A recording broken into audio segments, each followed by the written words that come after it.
Hello dear students, today I am going to continue chapter 4 of Organization of Commerce and Management Standard 12th Commerce, session number 7 of organizing.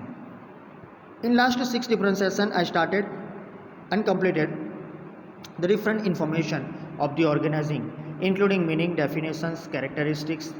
Then after we discuss and I started the structure of the one particular point. Before that one we discussed the process steps, right?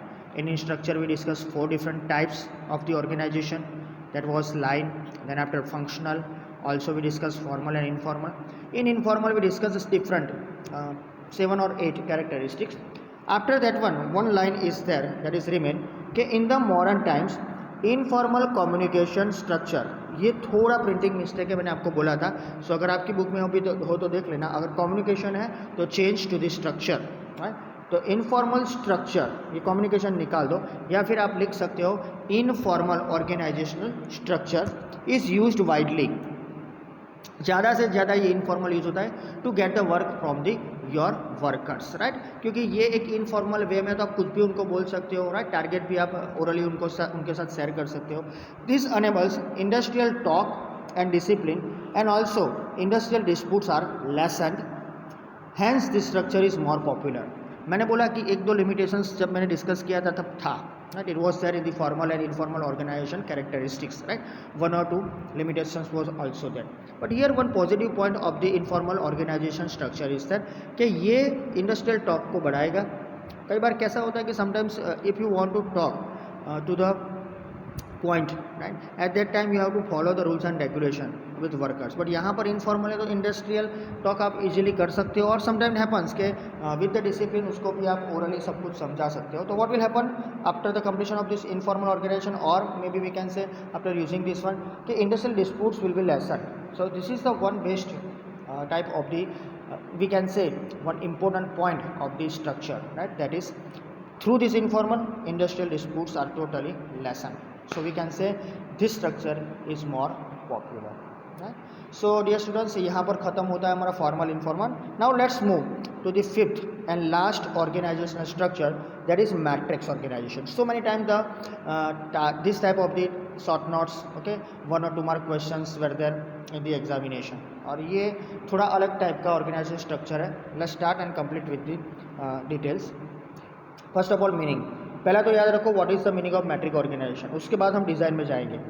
तो first of all matrix organization is a modern kind of organization which has 2 different types of structures. अब यहाँ पर ही एक ही line में 2 question आ गया कि पहला तो मॉडर्न टाइप का ऑर्गेनाइजेशन कौन सा है, तो matrix, first question. Another thing which has 2 different types of structure. तो यही एक मैट्रिक्स ऑर्गेनाइजेशन के है जिसमें 2 अलग अलग स्ट्रक्चर इंक्लूडेड है, right. So simply one is the simple kind of structure. तो पहला जो स्ट्रक्चर है वो एकदम सिंपल है.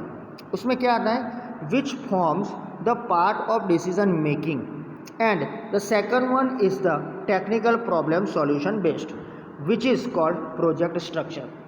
तो दूसरा वाला थोड़ा ज़्यादा इंपॉर्टेंट है. पहले वाले में हमने देखा कि वो सिंपल काइंड ऑफ स्ट्रक्चर है, वहाँ पर एक पर्टिकुलर डिसीजन मेकिंग का जो भी फॉर्म टाइप है वो भी डिसाइड हो जाएगा. और दूसरा वाला जो है वो टेक्निकल प्रॉब्लम सॉल्यूशन के लिए, वो totally based on the technical problem solution. એને આપણે કહીએ છીએ project structure. So the name is good, project structure. Mostly nowadays most of the different type of the organisation, those who are in the different works, right, more than one unit is there, more than one structure is there, or more than one type of the work is there, they are using this project structure, right. That is the under, or that is coming under the project structure under the name of matrix organization. अच्छा, तो once again 2 type of the structures. एक है simple type का, वो decision making के लिए, और दूसरा जो है वो सिंपली टेक्निकल जो प्रॉब्लम है उसका सॉल्यूशन करने के लिए है. उसको हम नाम देते हैं PS यानी project structure. Now the combination of both this results in matric organisation.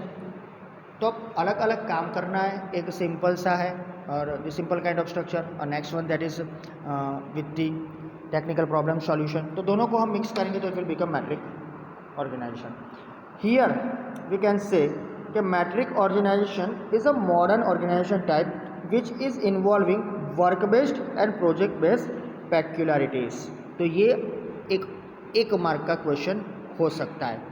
So whenever this type of the metric organization is there, mostly work based work is there, यानी वर्क बेस्ड एक पेक्युलरिटी है और दूसरा है project based.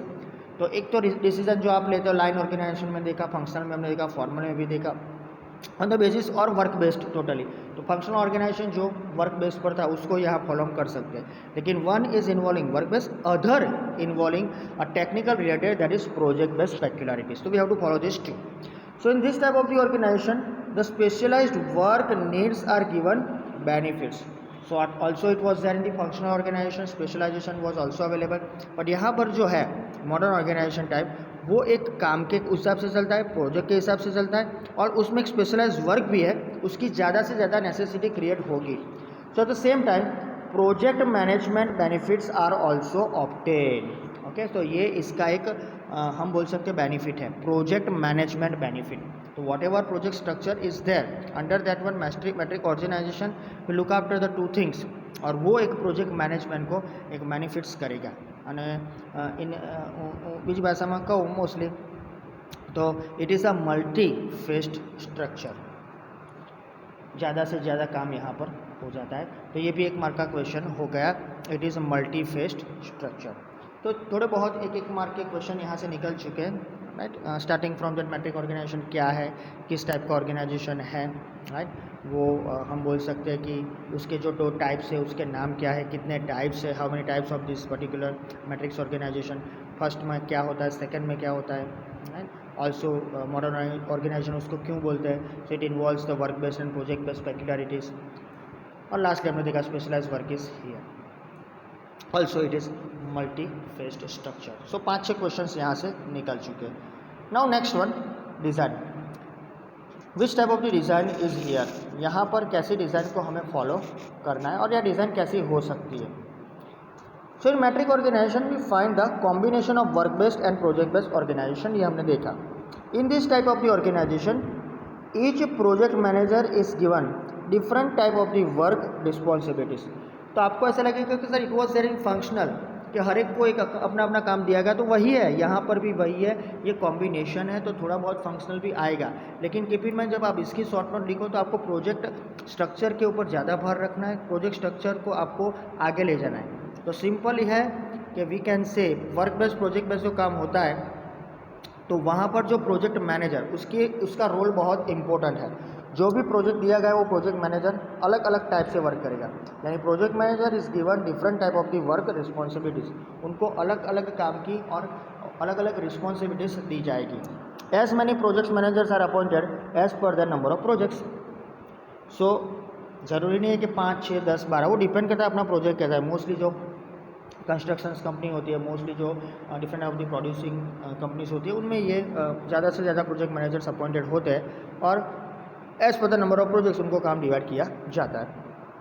तो ये भी underline करके रखना. Now the responsibilities of the project manager is to successfully complete the project assign to him. तो यहाँ पर तो एक टारगेट ही दिया गया है ना. See it was not there in line and functional organization, right. Formal is including means whenever the formal structure of the organization is there, it includes the line and the functional organization. So we are talking about here only the line and organization related things, that is line and functional. So simply यहाँ पर उससे अलग क्या है कि successfully काम करने के लिए आपको जो काम सौंपा गया है उसको फिनिश करो. So when ever the responsibilities of the project manager, यहाँ प्रोजेक्ट मैनेजर मैंने बोला वो सेंटर में, he will complete the work successfully. What ever the project, यहाँ पर वर्क हम नहीं बोलते, whatever the project is assigned to him or whatever the project is given to him, he will complete with the full responsibility. And end of the time period, it must be succeed. He or she must be succeed. So he is also responsible to complete it on time. That the project manager is responsible. So another one mark question. तो project manager खुद responsible है वो काम finish करने के लिए. And the experts from different staff members are obtained from different work areas. तो ये भी जरूरी चीज़ है कि different of the experts are there. See one is for the production, selling, marketing, finance, different experts are there.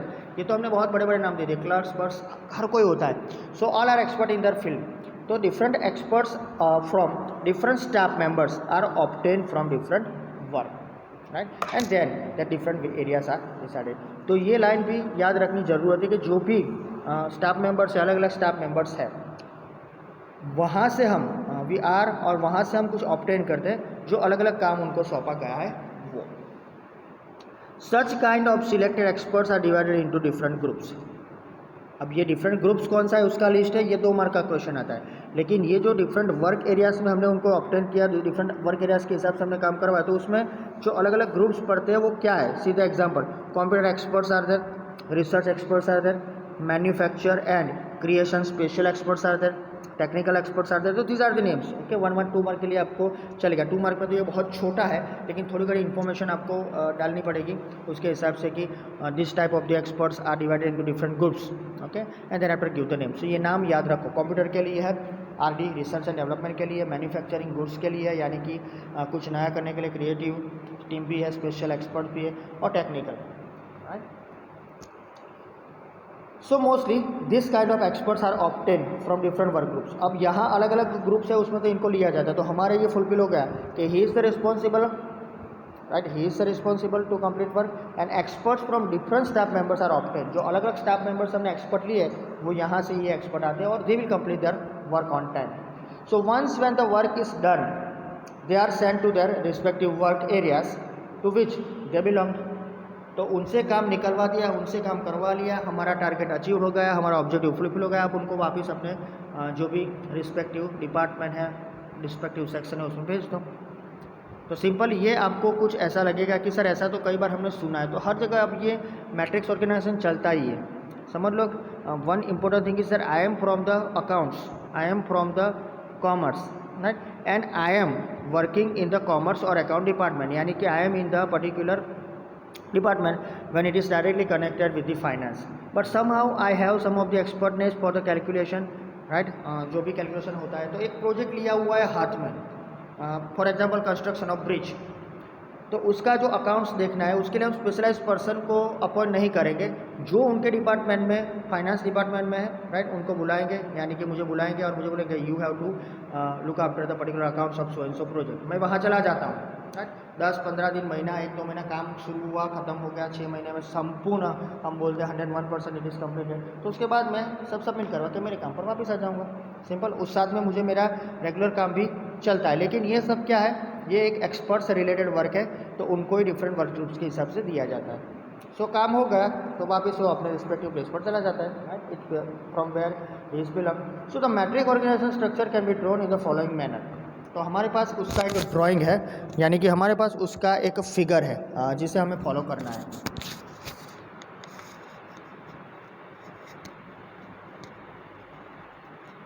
This is the figure. See, look after this one. यहाँ पर so matrix organisation, see the general manager is there. तो same was there in line organisation, सब authority उनके पास भी थी. यहाँ पर भी ऐसा ही है. लेकिन सी यहाँ पर एक जो पर्टिकुलर ड्रॉ किया हुआ फिगर है थोड़ा आपको अलग लगेगा. फॉर एग्जांपल ये जनरल मैनेजर है, उसके 4 डिपार्टमेंट हो गए. देखो, production, purchase, engineering, research and development. तो ये प्रोडक्शन, ये purchase, engineering, R&D. Okay, now what happen here कि ये जो पर्टिकुलर बंदे हैं, देख लो, ये यहाँ से निकल कर यहाँ सब जुड़े हुए हैं, राइट. यानी प्रोजेक्ट नंबर 1 उसके मैनेजर, प्रोजेक्ट नंबर 2 उसके मैनेजर, प्रोजेक्ट नंबर 3 उसके मैनेजर. ये सब प्रोजेक्ट मैनेजर है, उसके बिना काम नहीं होगा. प्रोजेक्ट स्ट्रक्चर ही है पूरा, राइट. उस स्ट्रक्चर के हिसाब से प्रोजेक्ट मैनेजर को काम दिया गया है. यहाँ पर प्रोजेक्ट मैनेजर 1 2 3 है सब काम के लिए. तो ये है, यहाँ पर भी चलेगा, यहाँ पर भी, यहाँ पर भी, यहाँ पर भी, यहाँ यहाँ यहाँ यहाँ यहाँ यहाँ यहाँ यहाँ. दैट मीन्स यहाँ यहाँ मीन्स ये जो प्रोजेक्ट मैनेजर है प्रोजेक्ट नंबर 1 में है, वो प्रोडक्शन भी देखेगा, उसका परचेज भी देखेगा, इंजीनियरिंग भी देखेगा, R&D भी देखेगा, और उसका काम चलेगा, फिर रिपीट होगा, चलेगा, फिर रिपीट होगा, है. तो ये सब जगह कनेक्टेड है. सो ये तो बहुत इजी वे है, लेकिन यहाँ थोड़ी रिस्पॉन्सिबिलिटी बढ़ जाती है related to the success ratio. कैसे, तो देख लेते हैं.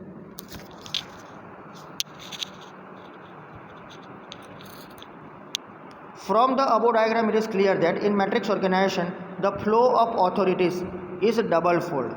ये खास ध्यान रखो, 1 मार्क के लिए हमें एग्जाम ओरिएंटेड काम करना है, तो ये देखना पड़ेगा कि यहाँ जो फ्लो ऑफ अथॉरिटीज़ है डबल फोल्ड है, यानी कि आपकी अथॉरिटी जो भी दी गई है वो 2 फोल्ड में आएगी. कैसे, एग्जाम्पल देखते मालूम पड़ जाएगा. द GM हमने ऊपर देखा, general manager.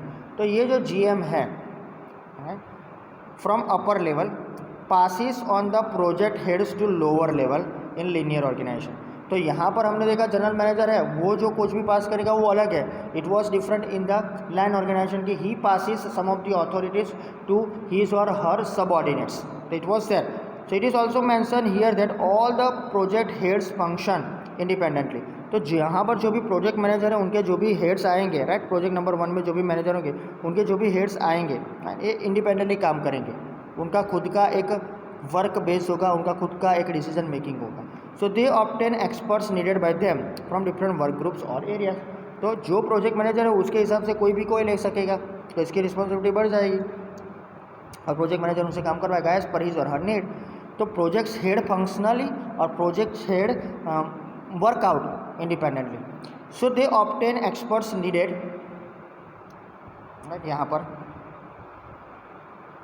They obtain experts needed by them from different work groups और एरियाज। तो जहाँ से उनको चाहिएगा, ये प्रोजेक्ट मैनेजर यहाँ से लेगा, ये प्रोजेक्ट मैनेजर यहाँ से लेगा, ये यहाँ से लेगा, ये यहाँ से लेगा, कोई भी। तो ये जो ग्रुप्स ऑफ एरियाज है वो अपने हिसाब से लेंगे। तो they obtain experts needed by them from different work groups और areas. This kind of structure is more needed where there is more need for short term work requirements. यानी ये इसकी एक पॉजिटिव पॉइंट कही जा सकती है कि हर जगह ये नहीं चलता है, पहले बात तो ये है। तो उसको हम नेगेटिव पॉइंट तक देख सकते हैं, लेकिन पॉजिटिवली देखें तो देख लो आप कि ये जो पर्टिकुलर स्ट्रक्चर है वो कहाँ ज़्यादा चलेगा। There is a more need for short term team work और शॉर्ट टर्म वर्क, सब साथ में ही करेंगे, that's why I use the team work, but more need for the short term work requirements. छोटे छोटे काम के लिए ये प्रोजेक्ट दिए जाता है, प्रोजेक्ट स्ट्रक्चर खड़ा किया जाता है, उसके बाद प्रोजेक्ट मैनेजर्स काम करते हैं और उनकी जो भी रिक्वायरमेंट्स अलग अलग डिपार्टमेंट से वो ले लेते हैं। सो ये वेल एक्सप्लेन्ड चीज़ है यहाँ पर in the sense of figure and also details. Also we can say कि this is accepted everywhere, modern kind of the organisation structure है, सो सभी जगह यही चलता है और अच्छा होना भी चाहिए। Okay, one person should not work only for the one department, he has to give his work to the other departments also, right. So look after that one and think about that one to use this one in a better way. Okay, so for this particular point याद रखो कि यहाँ जो project होता है उसके हिसाब से ये सब काम होता है। सो यहाँ पर हम स्ट्रक्चर ख़त्म करते हैं। हमने 5 स्ट्रक्चर आज डिस्कस किए, हम टोटली हमने अभी तक वो पाँचों के जो भी डिटेल देखे। ओके, मैंने बोला था कि टेल मी वन, एक आध 2 क्वेश्चंस भी मैंने पूछे थे लास्ट पर्टिकुलर वीडियोस में, व्हाटएवर, लेकिन वो सही तरीके से मुझे आंसर नहीं मिले, not only in the comments but also personally भी नहीं मिले। सो डिपेंड अपॉन यू। लेकिन कई बार ऐसा होता है कि जब तक कोई कॉन्सेप्ट क्लियर नहीं होता है तब तक हम आगे नहीं बढ़ सकते। लेकिन अब यहाँ पर जो आपका स्ट्रक्चर है उसका जो भी टोटल कॉन्सेप्ट्स है वो अभी तक क्लियर हो गया होगा, ऐसा मानता हूँ मैं, क्योंकि अब हम ले जाने जा रहे हैं ऐसे एक जगह पर जहाँ पर हमारी जो अथॉरिटीज़ है उसको भी हमें असाइन करना पड़ेगा विद द रिस्पॉन्सिबिलिटीज़। तो after this 5 different type of the structure of organisation, let's move to the other point, that is a decentralisation. Here it is, decentralization. I think it was discussed in the chapter number 2 कि what does it mean. मैंने थोड़ा बहुत समझा था, लेकिन let's move to the detailed studies of this one. When we study organization structures, the following points emerge. जब हमने ये स्टडी किया सब कुछ तो आपको थोड़ी बहुत इन्फॉर्मेशन मिल गई, लेकिन ये जो पर्टिकुलर डिसेंट्रलाइजेशन है उसके लिए हमें कुछ करना पड़ेगा, क्योंकि उसका जो कॉन्सेप्ट है वो डिफरेंट कॉन्सेप्ट है। Let's see, first one, some business units are such when authority centralized at top level only and most of the decisions are taken by the top level. तो ये पहला है जिसको हम सेंट्रलाइजेशन बोलते हैं कि the top level management will decide all the policies, they are always giving the orders and get the work from the others. अच्छा, तो ये एक पर्टिकुलर एरिया हुआ। तो जब भी हम ऑर्गेनाइजेशन स्ट्रक्चर की बात करते हैं, जैसे कि लाइन ऑर्गेनाइजेशन, लीनियर ऑर्गेनाइजेशन, उसमें ऑथोराइज पर्सन जो सबसे ज़्यादा ऑथोरिटी थी वो आपको मालूम है जनरल मैनेजर के पास थी। देन आफ्टर ही पासिस और he passed the particular authority as per our discussion, उसने अपनी अथॉरिटी अपने अलग अलग डिपार्टमेंटल हेड्स को दी। डिपार्टमेंटल हेड ने अपने अंडर में जो आते उनको, उनके नीचे ऐसे ऐसे। फॉर एग्जांपल प्रोडक्शन था तो प्रोडक्शन ऑफिसर के पास जनरल मैनेजर के बाद अथॉरिटी थी। उसके बाद he passes work to the supervisor, supervisor passes to the jobbers, jobbers to the workers. तो ये एक सेंट्रलाइजेशन था। અને આમ જોવા જઈએ તો mostly all the authorize person है authority, but decision making power is always at the top level. तो ये जो सेंट्रलाइजेशन है, that authority centralise at top level only, और they are the decision maker. So most of the decision are taken by them, top level का. दूसरा एक था, in some business organisation the decision making is done by all the levels and the certain kind of decision are taken as per the requirement of the work needed. यानी अलग अलग distribution के हिसाब से जो भी आपने डिस्ट्रीब्यूशन जो भी किया हुआ है ऑथोरिटी रिस्पॉन्सिबिलिटीज़ का, इसी हिसाब से देखा जाए तो as per the second one, different business organisations are there, they have their own decision making power. यानी कि अपना खुद का पावर, लेकिन they are passing the powers to the others also. All the levels have their own powers and also they have own work and also they are able to take decisions on behalf of the department, on behalf of the management. Okay, so simply the certain kind of decisions are taken as per the requirement of the work needed. जैसा आपका काम है उसके हिसाब से जैसा भी decision लेना हो, you can take the decision. तो ये दो इन्फॉर्मेशन हमारी ऑर्गेनाइजेशनल स्ट्रक्चर के हिसाब से इमरजेंस होता है. थोड़ी सिंपल लैंग्वेज में समझा दूँ, एक ऐसा इमरजेंस है वहाँ पर टॉप लेवल सिर्फ अपने आप डिसीजन लेता है और ऑर्डर्स देता है, you have to follow that one. और सेकंड ऐसा है कि all the different department have their own authority, as per the work they can change, right, as per the work they can change. Simple है. तो work needed है, work के हिसाब से सब कुछ होता है और उसके हिसाब से दे can change the authority. Okay, कई बार एक दिन के लिए अथॉरिटी दी जाती है कि do your work, complete the work, you have all authority. Okay, after that one you are in your own place. उसके बाद आपका जो भी रिस्पॉन्सिबिलिटी है उसको आपको फॉलो करना है. So as per the work. तो ये सब डिसीजंस पावर ये सब थोड़े समय के लिए होता है. कई बार ऐसा भी होता है कि for some time period you are the particular type of the person that you have lots of different of the authorities, then after you have to give back that one. तो ये दो इमरजेंस हुए organisation structure के. Now यहाँ पर अब थोड़ी detail में आपको मालूम पड़ जाएगा कि in the first type of organisation all the power rest on the upper level only and so it is called centralise structure. जो पहला हमने देखा यहाँ पर सब पावर टॉप लेवल के पास है, इसलिए हमने उसका नाम दिया सेंट्रलाइजेशन. अब इंग्लिश में हम इसको बोलते हैं सेंट्रलाइजेशन, पर इसको हम जब हिंदी या गुजराती में बोले तो उसको बोला जाता है केंद्रीकरण. यानी कि केंद्री, सेंटर में. तो सिर्फ ऑथोराइज पर्सन जो है अपर लेवल उनके पास ये centralisation, that's why it is called centralisation structure. लेकिन सेकंड टाइप में क्या देखा, all the powers are distributed and all the levels have specific powers and so are called decentralization of authority. It is also known as DOA. I will use the word DOA sometimes, so keep in mind that one. So second जो हमने emergence देखा उसमें authorities are passes, authorities are distributed, powers are distributed and all levels have the different type of the specific power. तो उनके पास थोड़े बहुत powers होते हैं, उनके पास थोड़े बहुत अपने जो भी डिसीजन मेकिंग होते हो, that's why it is called decentralisation. उसको बोलते हैं विकेंद्रीकरण, राइट. यानी कि जो भी सेंटर में है वहाँ से हट के है उसका थोड़ा बहुत जो भी अथॉरिटी हो किसी को देना पड़ता है. That's why it is called decentralisation. Everything is there in detail, so वहाँ पर भी हम देखेंगे. Now let's move to the concept. The thought of the decentralisation is very important from the point of view of authority and responsibility.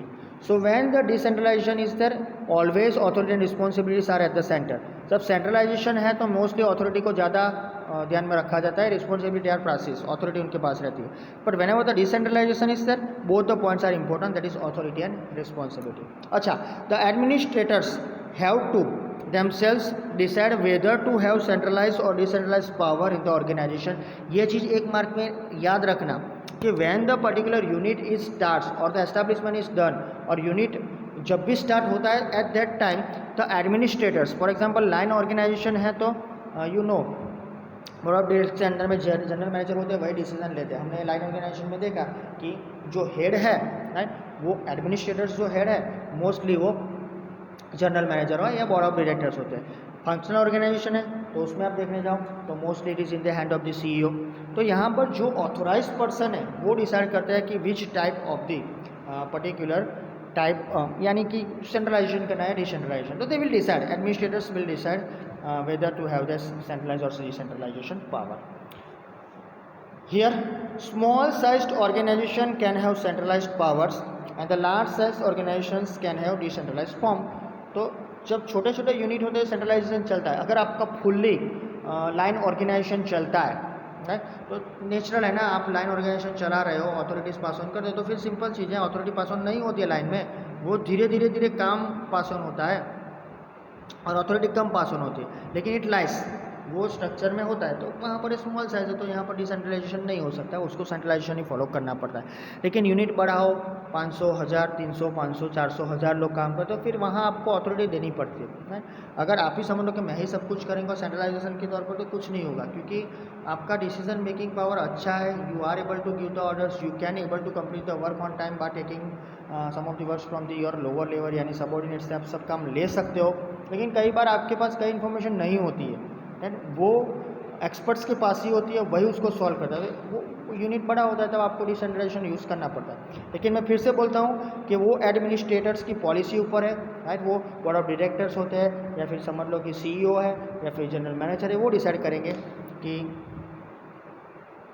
Powers देने हैं नहीं देने हैं, right. Mostly depend upon you, okay, यानी कि जो डिसीजन लेते हो। So particularly this can bring success to the organisation. अगर सेंट्रलाइजेशन डिसेंट्रलाइजेशन करते हो काम के हिसाब से, तभी आपको सक्सेस मिल सकता है। सो डियर स्टूडेंट्स, ये थी इंफॉर्मेशन डिसेंट्रलाइजेशन की।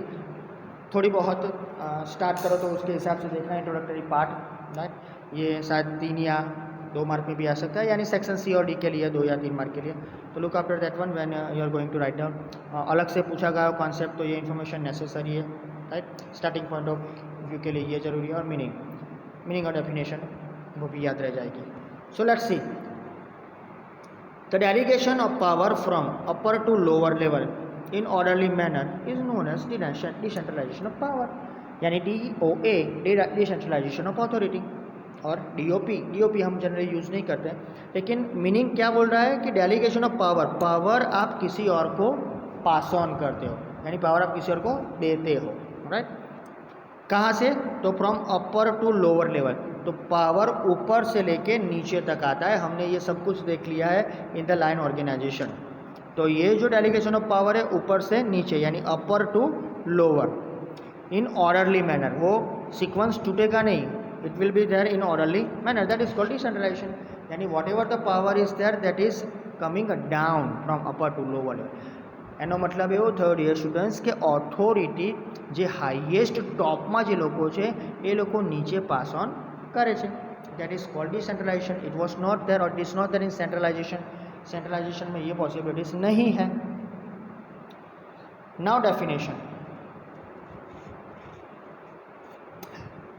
As per or according to the Henry Fayol, to assign powers to the superiors, to enable distribution of work and to include in decision making process is called decentralization. अब देखो ये Henry फैयल जी ने ये definition दी अपने अंदाज में, right. आपको मालूम है 60s 70s में जब उनकी कई थियरीज हमने फॉलो की है, हमको उसकी डिटेल भी मालूम है और उनके अलग अलग प्रिंसिपल्स भी हम देख चुके हैं. तो as per him to assign powers to the superiors, तो सुपीरियर्स को पहले पावर दो, उनको पावर्स पास ऑन करो. क्यों?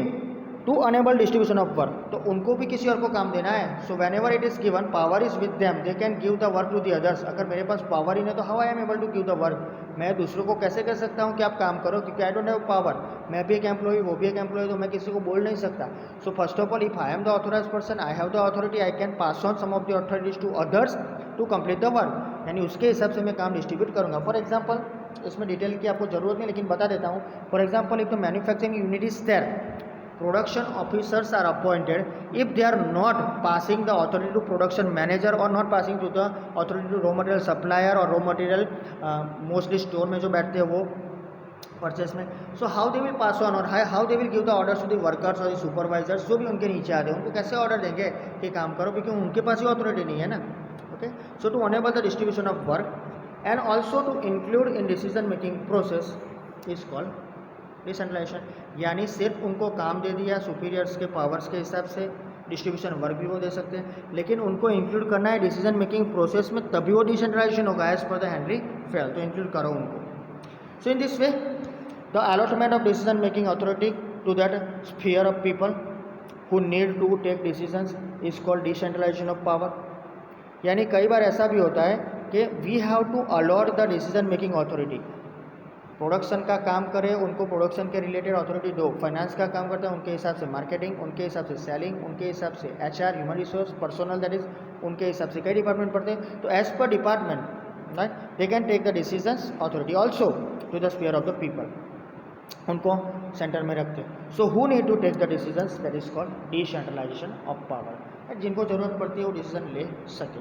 It does not mean that all the powers are given by the upper level administrators to the lower level, but most of the powers are given and that's why it is called decentralization of power. Okay, so see mostly हम ऐसा समझते हैं कि power दिया यानी I am able to take the decisions of the whole unit.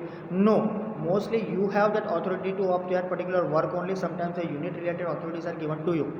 So when this type of the powers are given, right, mostly they are not passing all the powers, but sometimes we can say कि upper level administrators or authorized persons, right, they are passing some of the authorities to the lower level, right? So most of the powers are given, that is why it is called decentralization of power. हम इसको decentralization बोलते हैं, that is good, but decentralization of authority and decentralization of power उसको क्यों कहा जाता है? तो upper level passes और upper level administrators giving some of the authorities to the lower level, that's why. Okay, so that is the one important thing related to the decentralisation. Conceptual information मुझे आज खत्म करनी थी, इसीलिए मैंने ये तीनों के तीनों कॉन्सेप्ट मीनिंग और डिफिनेशन आपको समझाई। अब जो इम्पोर्टेंस है उसके रिलेटेड वो हम नेक्स्ट सेशन में देखेंगे। Thank you very much, have a nice day, have a good day, stay at home, stay safe, thank you.